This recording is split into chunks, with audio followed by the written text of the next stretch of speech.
Hello, ഇന്ന് നമ്മൾ സംസാരിക്കാൻ പോണ ഓൺലൈനിൽ ബിസിനസ് ചെയ്യുന്നതുകൊണ്ടുള്ള ഗുണങ്ങളാണ്. പ്രധാന ഗുണം എന്ന് പറഞ്ഞു കഴിഞ്ഞാൽ, മെയിൻ ഗുണം എന്താണെന്ന് വെച്ച് കഴിഞ്ഞാൽ, വളരെ എളുപ്പത്തിൽ നമുക്ക് സ്റ്റാർട്ട് ചെയ്യാനായിട്ട് സാധിക്കും. കുറഞ്ഞ മുതൽ മുടക്കിൽ നമുക്ക് സ്റ്റാർട്ട് ചെയ്യാനായിട്ട് സാധിക്കും.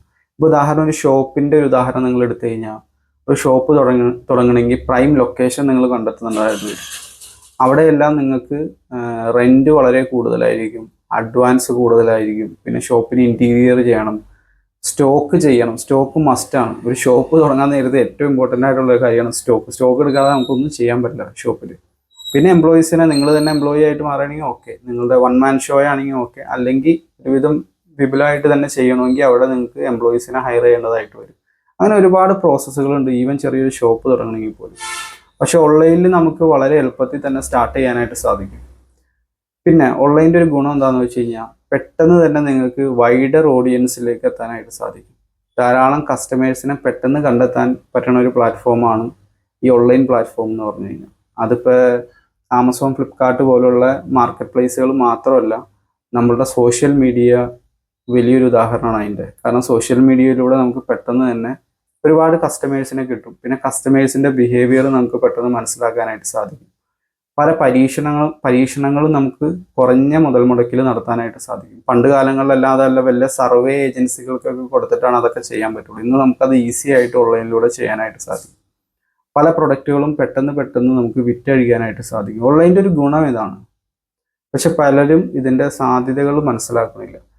ഈ ഓൺലൈനിലേക്ക് അധികം ആളുകളും വന്നത് ഒരുപക്ഷെ കൊറോണ കാലഘട്ടങ്ങളിലായിരിക്കും. കാരണം എന്താണെന്ന് വെച്ച് കഴിഞ്ഞാൽ, കൊറോണയുടെ ടൈമിൽ ആ ഒരു 1-2 വർഷക്കാലം പല ആളുകളും ഓൺലൈനിലേക്ക് വന്നു. അതിൻ്റെ മെയിൻ കാരണം എന്ന് പറഞ്ഞാൽ, ഷോപ്പുകളെല്ലാം അടഞ്ഞു കിടക്കുന്നതുകൊണ്ട് അവർക്ക് വേറെ ഓപ്ഷൻ ഇല്ലാത്തതുകൊണ്ട് പലരോടും ചോദിച്ചും പഠിച്ചും ഓൺലൈനിൽ പർച്ചേസ് ചെയ്യാനൊക്കെ അവർ എങ്ങനെയോ അത് പഠിച്ചെടുത്തു. അങ്ങനെ പിന്നെ റിപ്പീറ്റഡ് ആയിട്ട് ഓർഡർ ചെയ്ത് അത് അവരുടെ ഒരു ജീവിതശൈലിയുടെ ഭാഗമായിട്ട് മാറിയിരിക്കുകയാണ്. അപ്പോൾ ഒരു സംരംഭകൻ എന്ന നിലക്ക് നിങ്ങൾ ആ ഒരു സാധ്യത ക്യാപിറ്റലൈസ് ചെയ്യണം. അതായത് ഇതിൻ്റെ ഗ്രോത്ത് പോയിക്കൊണ്ടിരിക്കുന്നത് ഗ്രാജുവൽ ഗ്രോത്ത് ആണ്, സ്റ്റഡി ഗ്രോത്ത് ആണ്. മേളിലായിട്ട് തന്നെയാണ് ആ ഗ്രാഫ് എപ്പോഴും കാണിക്കുന്നത് ഓൺലൈനിൻ്റെ. കാരണം 80-കൾ, 90-കൾ, 2000 ആ ഒരു കാലഘട്ടങ്ങളിൽ ജനിച്ച ആളുകൾ എല്ലാം ഓൺലൈനിലാണ്. കാരണം അവർ ടെക്നോളജിയുടെ കൂടെ വളർന്ന ആളുകളാണ്. അപ്പോൾ അവരെ സംബന്ധിച്ചിടത്തോളം ഓൺലൈൻ വലിയൊരു കാര്യമൊന്നുമല്ല. അവർ ഓൺലൈനിൽ പർച്ചേസ് ചെയ്ത് തുടങ്ങുന്നുണ്ട്. അതിന് മുമ്പ് ജനിച്ച ആളുകൾ പോലും, ഈ 80-കൾക്ക് മുമ്പ് ജനിച്ച ആളുകൾ പോലും ഈ കൊറോണ ടൈമിൽ കാര്യങ്ങൾ പഠിച്ച് മനസ്സിലാക്കി ഓൺലൈനിൽ പർച്ചേസ് ചെയ്യാൻ തുടങ്ങി. അപ്പോൾ ആ ഓൺലൈനിൻ്റെ ഒരു അഡിക്ഷൻ അവരിലേട്ടും വന്നിട്ടുണ്ട്.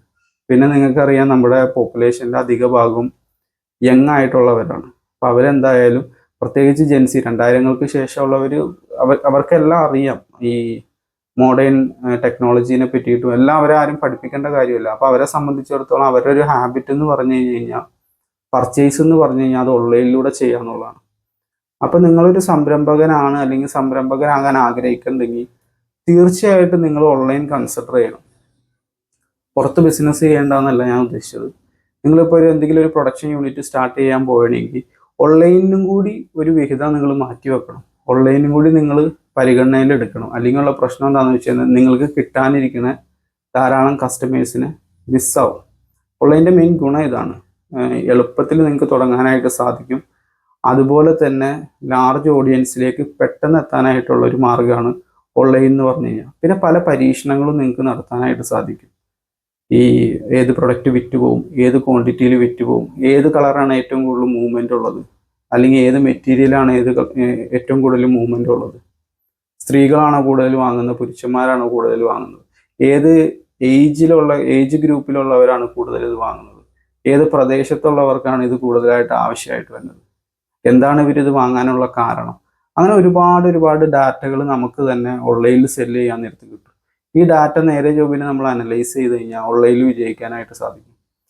കുറച്ച് ടൈം എടുക്കുമെങ്കിലും, ടൈം എന്ന് പറഞ്ഞാൽ വർഷങ്ങളല്ല ഞാൻ ഉദ്ദേശിച്ചത്, ചിലപ്പോൾ മാസങ്ങൾ എടുത്തേക്കാം.